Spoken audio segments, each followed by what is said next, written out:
এই হাসি মুখ দেখলে পরে এত সুন্দর লাগে আমার। আমি অবশ্য সবসময় হাসি, সবসময় ভালো থাকার চেষ্টা করি। আর পরম পিতাকে পেয়েছি 2016 সালে, তারপর তো আরো সুন্দরতম। এত সুন্দর, এত মধুর জিনিস আমরা এই মানব দেহ পেয়েছি। তিনি দয়া করেছেন আমাদের, জানেন তো। তারপরে তিনি গুরু রূপে আমাদেরকে শিষ্য বানানোর জন্য চেষ্টা করছে, কিন্তু আমরা এমন অধম। উনি আচার্য পরম্পরা ছেড়ে গেলেন। উনি মার্গদর্শনের জন্য, আচার্য দেব প্রতিনিয়ত মার্গদর্শন করছেন, তোমরা এইভাবে চলো না, এইভাবে চলো, তোমরা এইটা করো না, এইভাবে করো। কি সুন্দর! এত সহজ, এত সরল, এত সুন্দর। এই যে সাধন ভজন, এই যে ভালো থাকার টুক, আজ পর্যন্ত কোনো অবতার পুরুষ এসে এই আচার্য পরম্পরা কিন্তু ছেড়ে যান। আমার মালিক ছেড়ে গেছে। আর আমরা এতই অধম, আমরা আমাদের নিজের এই বৃত্তি প্রবৃত্তির বশগত হয়ে আমরা সেগুলো কিন্তু করছি না। এই জন্য আমরা এত খারাপ থাকি। এই যে আমরা সংসারে ধরেন এত টাইম দিই, এত টাইম দিই। হ্যাঁ, ঠাকুরের ডিপি ওয়ার্ক চলছে, আর বলে দাদা একটু চলুন ডিপি ওয়ার্কে যাই। আর দাদা আমার একদম সময় নেই। কেন দাদা? আমি খুব চাপে আছি। আরে চাপে কি জানি কিসের চাপ মানুষের, আমি বুঝি না। ঠাকুর বললেন সব অবস্থায় রাজি থাকো, দুঃখ তোমার কি করবে। তা আমার চাপ কেন আসবে? সব অবস্থায় যদি আমি রাজি থাকি, আমার হাত কেটে গেল, আমি যদি রাজি থাকি, তাহলে আমার কষ্ট হবে না? হাত কেটেছে, ডাক্তার হয়েছে, ব্যান্ডেজ হয়েছে, ওষুধ হয়েছে, তার জন্যে তাদের তাদের কাজ করতে দেন। তারা তাদের কাজ যেই হাতে আপনার হাতে করে দেবে পূর্ণরূপে, আপনি সুস্থ হয়ে যাবেন। আর ওষুধ খেতে থাকুন, ঠিক হয়ে গেল। তাহলে ঠাকুর এই জন্য বলে গেলেন আগে যে সব অবস্থায় রাজি থাকো, দুঃখ তোমার কিছু করতে পারবে না, অসম্ভব। দুঃখ তোমার কাছেই আসতে পারবে না।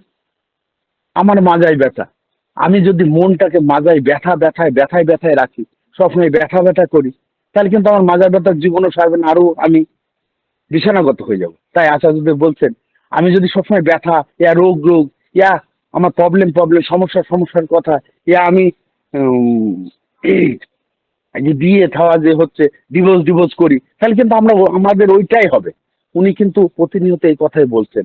কারণ ওনার কাছে এত পরিমাণে আমরা আমাদের পার্সোনাল, একদম পার্সোনাল নিবেদন করি, তার কোনো হত্যা নাই। আর যে নিবেদন করে করে আমরা ওনার কাছে যে আরো আরো তর যে সাধনার মার্গ, সাধন ভজন আরো সহজ সরল করে যে উনি বলবেন, সেই কথাটা আমরা শুনতেই, মানে শুনতেই চাই না। ওনাকে এত ব্যস্ত করে দিই। প্রতিদিন আপনি যখন যাবেন দেখবেন ঠাকুর বাড়িতে ওনাকে এমন এমন নিবেদন করছে। সেদিন জানেন আমরা গেছি, এই 25-26 দিন হলো, একটা গুরু, দুটো গুরু ভাই, একটা গুরু ভাই 3 নম্বর তার মানে বউ মারা গেছে, তিনটে বিয়ে হয়েছে, দুটো চলে গেছে, একটা মারা গেছে। আর আবার তিনি বিয়ে করবেন তাই আচার্যদেবের কাছে নিবেদন করছে। এবার আপনি বলুন, এটা কোনো মানে হয়? আর একটা দাদা, সে 3 নম্বর বিয়ে করবে, আর সে 4র্থ নম্বর বিয়ে করবে তাই নিবেদন করবে। এবার আপনি বলুন, এইসব কথা আমার মালিকের, আচার্য দেবের কে বলে আমরা তেনাকে ব্যস্ত করে ফেলছি। আমরা মধুর কথা শুনতে পাচ্ছেন, আমরা আনন্দে থাকতে পারছি না। আর এই যে ডিপি ওয়ার্ক, ডিপি ওয়ার্কের কথা, ওনার আশীর্বাদ, আমরা করব না, কিন্তু আমরা ভালো থাকতে চাই। কি করে ভালো থাকবো বলুন? ওনার আশীর্বাদ তো, ওনার আশীর্বাদ, সেটা মাথায় নিয়ে আমরা যাব না। দেখুন, আজই আমাদের দাদাদের তুলনায় মায়েরা কিন্তু অনেক অ্যাডভান্স, অনেক পারেন। কিন্তু ওনারা বলেন যে দাদা আপনারা যদি দু একজন থাকেন তাহলে কিন্তু ডিপি ওয়ার্ক খুব সুন্দর। আর একটা জিনিস কি জানেন, বিশ্বাস করি না আমরা। আমি একটা বিশ্বাসের উদাহরণ আপনাদের সামনে তুলে ধরব। আমার পাশের গ্রাম, একটা মা জননী, তিনি অনেকদিন আগে দীক্ষা নিয়েছিলেন। তার স্বামী 3 থেকে 4 বার অ্যাটাক হয়েছে, brain stroke, heart attack, attack attack দিয়ে 3-4 বার। তিনি এখন কথা বলতে পারেন না, তিনি চলতেও পারেন না। তিনার বাথরুম, পায়খানা, খাওয়া দাওয়া সব তার স্ত্রী করে দেয়। খুব অতি নিঃস্ব গরিব। তার একটা মেয়ে, সেই মেয়েটার খুব সুন্দর চেহারা। সেই মেয়েটার বিয়ে হয়েছে কৃষ্ণনগর, খুব ভালো ছেলে সে, সুন্দর ছেলে সে।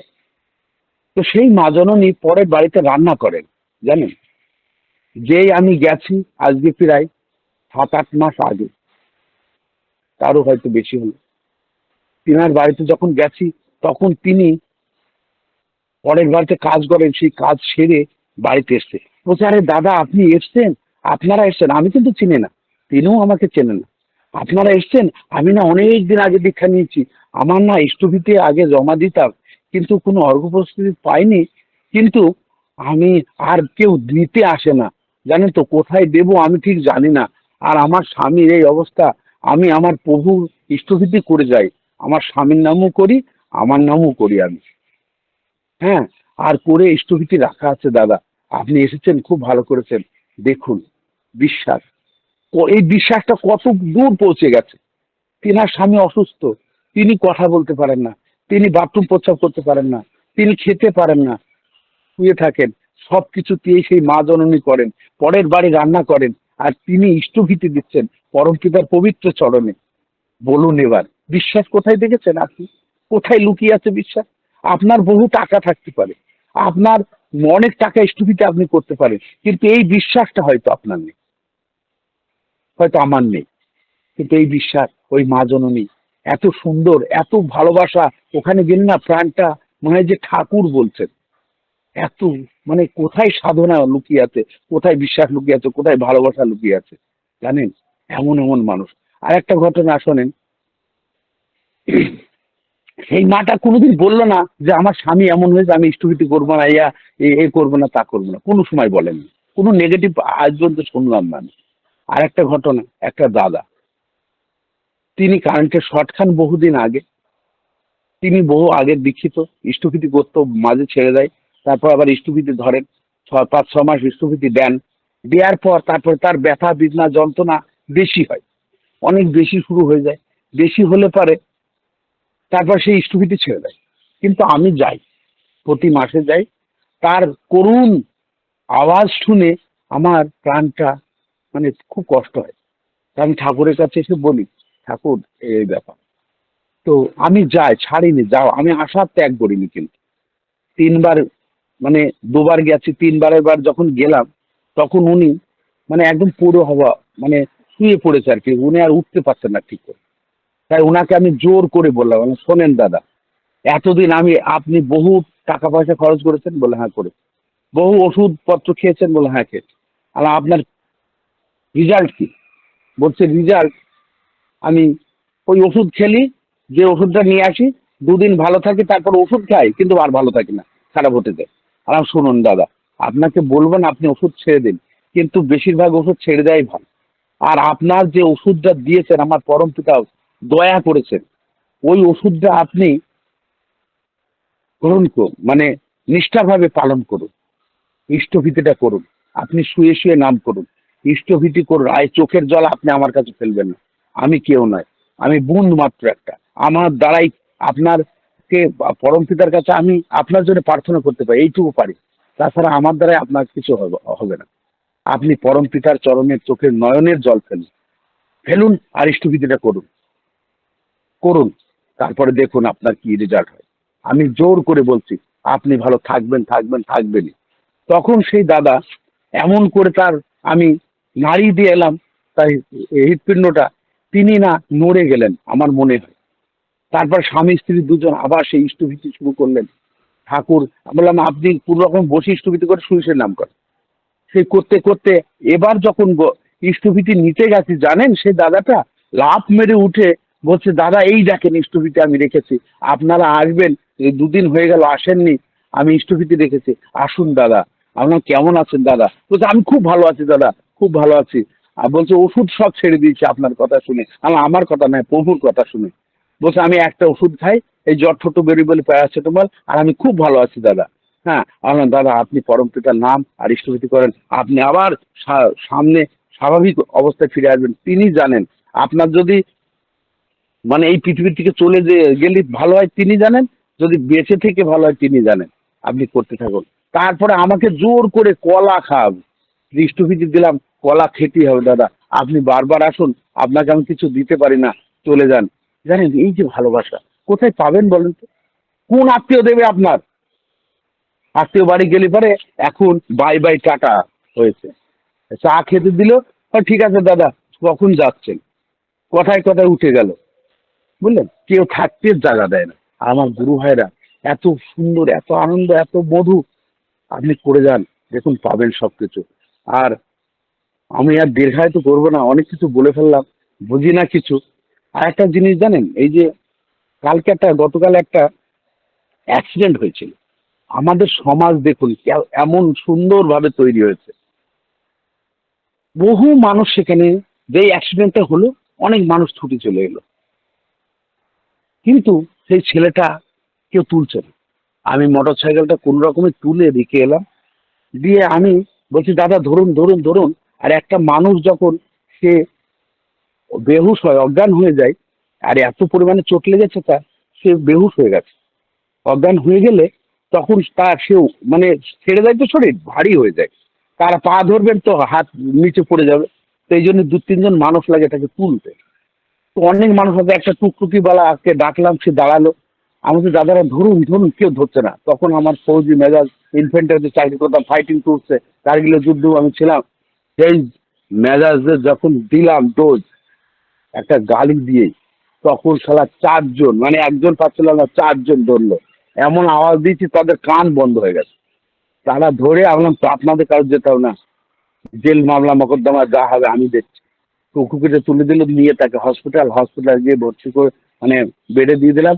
নার্স বলছে, আমাদের তাড়াতাড়ি ট্রিটমেন্ট শুরু করুন। ডাক্তারকে বলছি, বলছে আমরা বলেছি না করবো না। আমরা, আপনার যদি একখানা দেওয়া যায় কি হবে বলেন, দেবো? যেই জোর করে বলেছে তখন শুরু করে দিচ্ছে ফটাফট।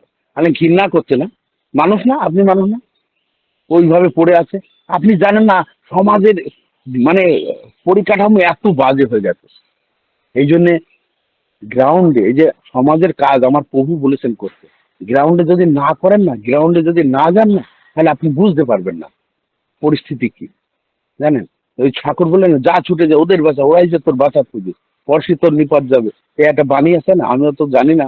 হ্যাঁ, তো আর ছুটে যেতে হবে, বাঁচাতে হবে, তাদের ভালো কথা বলতে হবে।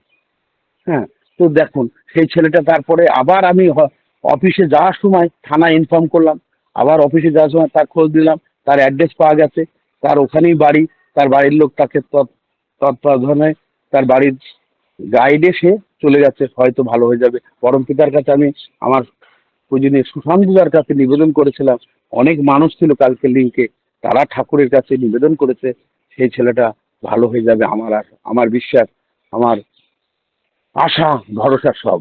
তারপরে তার আমি খোঁজ নিচ্ছি, তার বাড়িতে যাওয়ার তাই হলো। তো অনেক কিছু বললাম।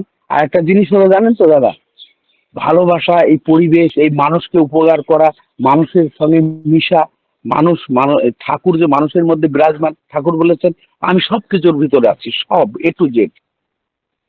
এই যে ঠাকুরের মানুষ, মানে আমার প্রভু তো আছে সব জায়গায়, তাহলে সবাই তো আমার প্রভুর মানুষ। তাহলে আমার প্রভুকে আমি যদি কাকে সাইড করে চলে আসি, তাহলে আমার প্রভুকে রেখে আসা হলো, তাহলে আমি তাকে ভালোবাসছি না। তো এইটা মনে করবেন। এইটা সৃষ্টি কোথা থেকে হয় জানেন? বাড়ির থেকে। বাড়ি, আপনি, আপনার স্ত্রী, আপনার সন্তান, সবাই মিলে। আচার্যই বলেছেন প্রার্থনা একসঙ্গে করুন সকালবেলা, একটু নাম ধ্যান করুন। একটু ধ্যান না করলে, একটু যদি মেডিটেশন না করেন, একটু যদি নাম না করেন না, তাহলে কিন্তু আপনি পারবেন না দাদা, গ্রহণক্ষমই হবে না আপনার, আর তীক্ষ্ণই হবেন না আপনি। কখন কোন সময় কি বুদ্ধিটা দরকার, সেই বুদ্ধিটা পরমপিতা আপনার যোগান দেন, কিন্তু আপনি যদি নাম না করেন, সেই বুদ্ধিটা প্রকাশ পাবে না কিন্তু আপনি। বুঝলেন, একটু সবাই মিলে ওই একটু নাম ধ্যান করুন, আর একসঙ্গে প্রার্থনা করুন। আমার ওই ডক্টর দা, ওই যে আমার ঋষি নন্দন দাস ছোট ভাই, যিনি কানাডায় থাকেন, উনি বললেন প্রার্থনাটা যদি ওয়ার্কিং ভাবো, ইয়া করতে হবে ভাবো, তাহলে কিন্তু আপনি মজা পাবেন না দাদা। প্রার্থনাটা যদি প্রাণ দিয়ে করেন না, প্রার্থনার মধ্যে আপনি ডুবে যান, একদম হারিয়ে যান। শুধু এইটুকু তো, অনেক লম্বা চওড়া দরকার নেই, কথা বলার দরকার নেই, প্রার্থনার মধ্যে না আপনি হারিয়ে যান। দেখুন, হারিয়ে গিয়ে দেখুন, এত সুন্দর লাগবে, আপনি ভাবতে পারবেন না। এ কি আনন্দ! বিশ্বের আনন্দ, সর্বস্ব আনন্দ ওই প্রার্থনার মধ্যে আছে। আর প্রার্থনায় সব বলা আছে। আমার মালিক এত সুন্দর করে প্রার্থনায় এত সবকিছু বলেছেন। শুধু প্রার্থনা বইটা আপনি প্রতিদিন যদি পড়েন, যতদিন বেঁচে থাকবেন ততদিন আপনার সাধনা উচ্চ মার্গে যাবে।